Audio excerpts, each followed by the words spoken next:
afternoon, friends. John here from What's Spinning. Hope you're doing well. Hope you had a nice holiday season. And yes, this video is a day or so late. What are you going to do? I tried to get it out on time, but here we are.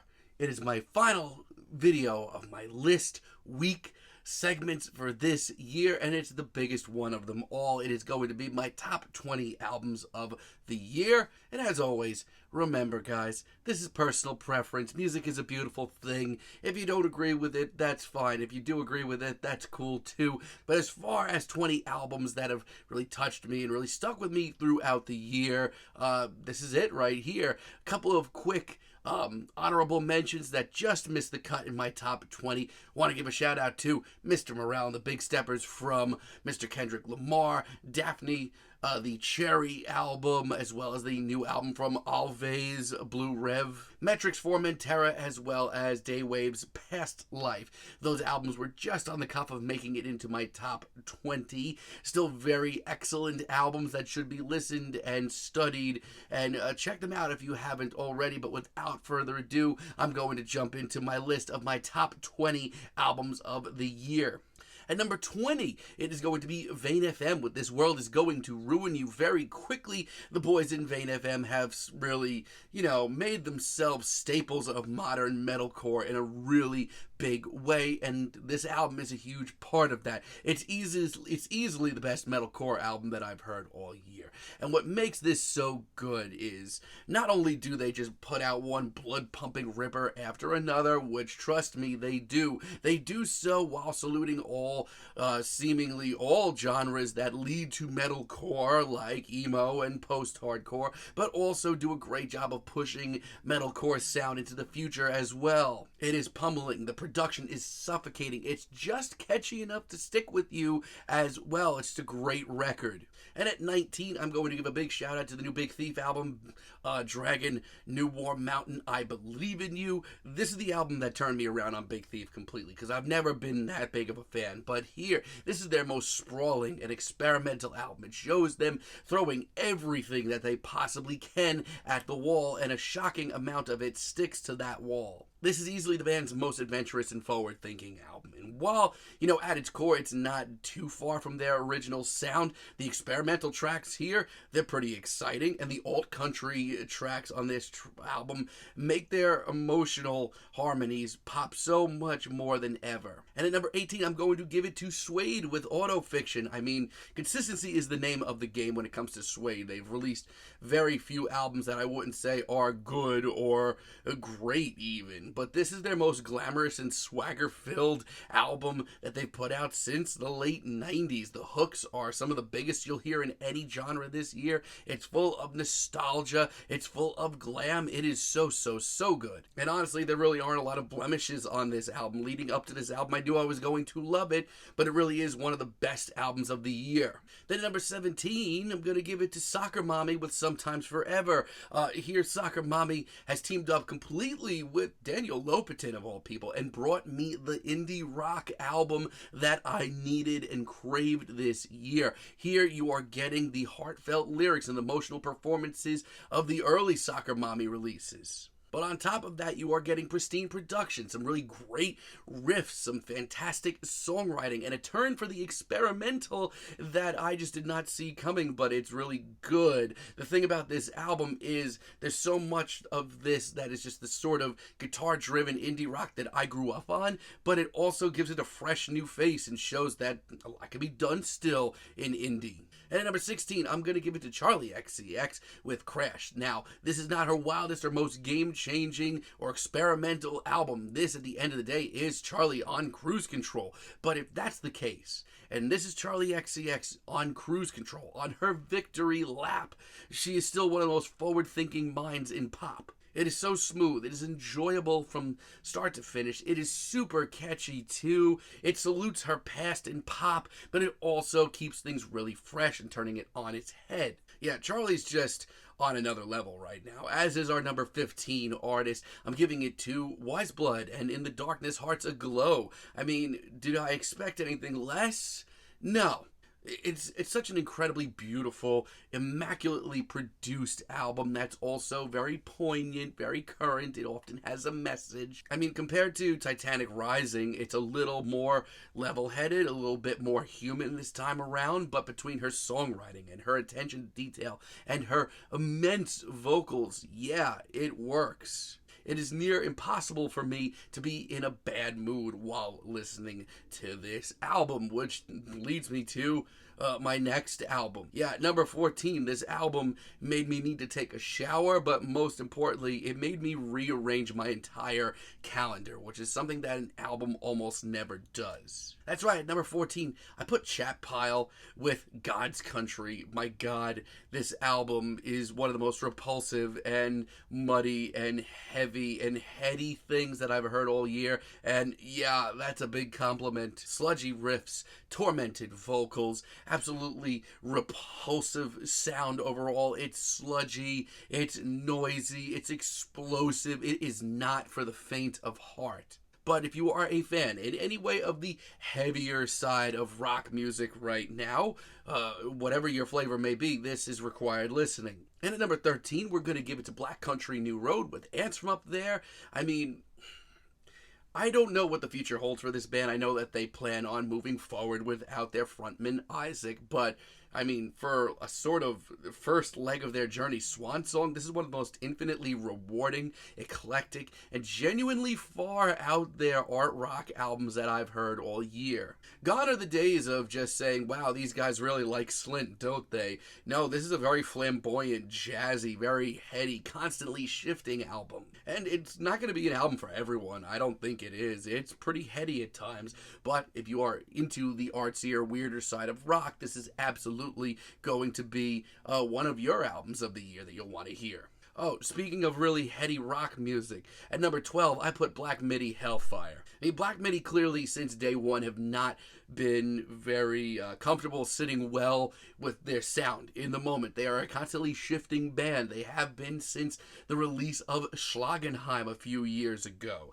But with this latest set of tunes, I think they've put together their finest set and most exciting, easily, to date. It's a prog jazz, progressive rock, jazz rock journey that is really wild. It's one of the most colorfully produced and genuinely quirky albums I've heard in any genre this year. Just, if you're going to listen to this, really just, get yourself a good pair of headphones and pay attention to every single detail, because if you, stop listening for a second, you'll probably miss 100 tiny details. And at number 11, I'm going to give it to Beyonce, Renaissance. This album is nothing short of a happening in modern pop. I mean, this album is nothing but really slick, classic sounding dance beats, really fantastic production, and some of the most swagger filled verses of any genre this year with Beyonce's performances. They are ridiculous. Like, Beyonce is such on another level in modern pop that this does come off like a victory lap, but it also comes off more importantly like a salute to pop music from every generation,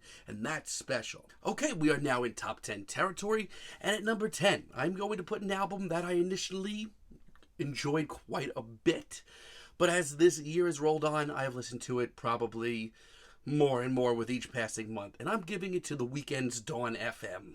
I mean, this album is an alarmingly funky take on like 80s synthwave, but you know what, you're getting what you're expecting out of The Weeknd still. You're getting the very emotional lyrics, you're getting the sort of big picture thoughts, you're getting the slick production as well, but you're also getting these funky bass licks. This is honestly some of Abel's most instantaneous and just catchiest material to date. Like, this sort of soft reset ever since After Hours has been so fruitful, and this just continues to be another great example of what he can do right now. And at number 9, we have Show Me the Body with Trouble the Water. I mean, not so quietly, they have very quickly become one of the most dangerous sounding, intense, in-your-face, just filthy acts in punk rock. And this, to me, is their best set of tunes to date. But this is them really breaking free and sounding more versatile than ever. I mean, don't get me wrong. This is still a gnarly, noisy punk rock album, but one with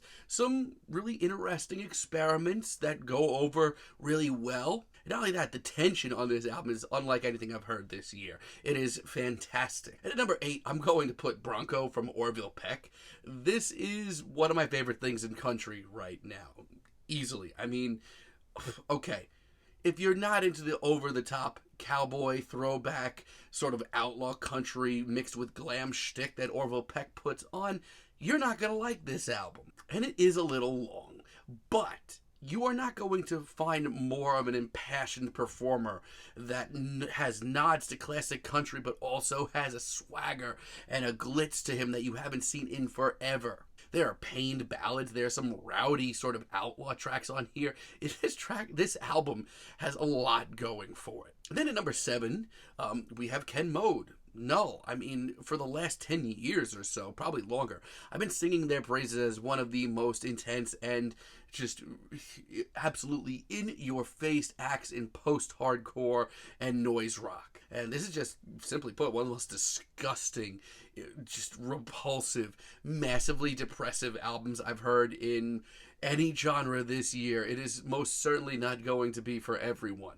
I mean, this album is half tension and release, like absolutely putting the listener through hell, and the other half of this album is them just pummeling you with riffs and snares and insane breakdowns. It's fantastic. And at number 6, I'm going to give it to Preoccupations with Arrangements. This is easily the best thing in post-punk and art punk that I've heard this year. I mean, this is also their wildest and seemingly most extravagant album to date. This shows them pulling more from art punk than ever, which you may hate, you may love, but I think it's really cool. The songwriting is very solid. The production has this rigid quality to it, and not only that, the attention to detail. There seemingly is more going on in the music of Preoccupations than ever, and that makes me happy. I just kind of wish it was a little bit longer. It is a little on the short side, but at number 5, that's right, we're getting into top 5 territory. We're almost there.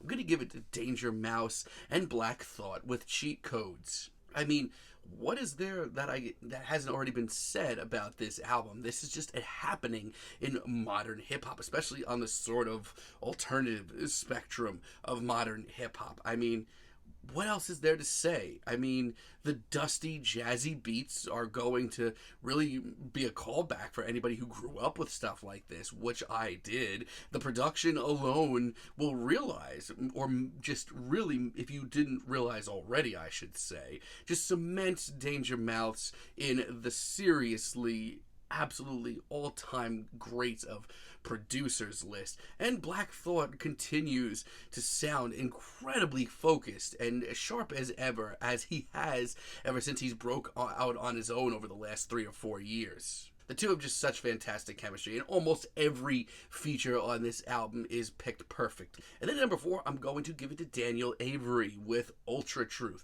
Daniel, whose music I once adored, has kind of fallen off track with me, at least over the last few years. I haven't been into what he's been doing as much, but with this new album, he forces his way back to the forefront of electronics' more interesting producers. This is an immaculately detailed, wonderfully produced album that if you've been a fan of Daniel's music in the past, you'll probably enjoy it, but there's also a lot of nods to other genres that he doesn't usually touch down on as much. Ambient techno, IDM, which you shouldn't be that much of a shock, but there's also plenty of nods to downtempo on here and industrial. But at its core, Daniel just has this ability to create his own fascinating, dark, twisted little world that's just so cold and so ruthless, and that's what we get here. I think it's an essential electronic listening, especially for this year. It also may just be his best album,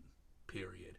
Which leads me to my number 3 album, an album that I've just listened to nonstop over the year. And you know, from a distance, I knew I was going to love this album, and then I saw its 1 hour and 15-minute runtime, and I said, oh boy, am I really going to love this album? Because I'm diving in head first, and I'm sure as hell glad that I did. At number 3, I've put Ethel Cain's Preacher's Daughter. This is a visually intense, seriously driven album that is not going to be for the faint of heart, especially as far as the narrative goes. I mean, sex, drugs, sexual abuse, the American dream, The Open Road. It's all kind of clumped together on this hour and 15-minute odyssey. And Ethel really over-delivers. Not only that, but as far as genres go, you're going to be hearing a lot here. You're going to be hearing some throwback singer-songwriter stuff.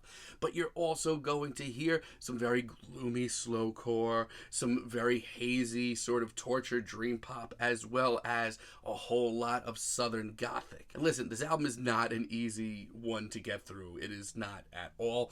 But if these are things that pique your interest, give it a try. It may be for you. I think it's one of the strongest releases of the year by far. And at number 2, Denzel Curry, Melt My Eyes, See Your Future. I mean, Denzel, to say he's on another level right now would be an understatement. The guy is on cruise control, but like in the best way. He is overlapping other MCs right now as far as consistency, ideas, his flows go, and this album, I think, is his best. I mean, this is also his most experimental album. I've never seen Denzel take so many risks, and that's saying something because he's constantly trying something new, but that alongside of a bunch of really great guest features that complement him so well, and some of the best producers in the game, this album is a goldmine. Also, shout outs to a lot of his most conscious lyrics of all time, which is just so needed. Which leads me to my number 1 album of the year. And every year I struggle with what's going to be my number 1 album of the year. But every year I find myself kind of overthinking it.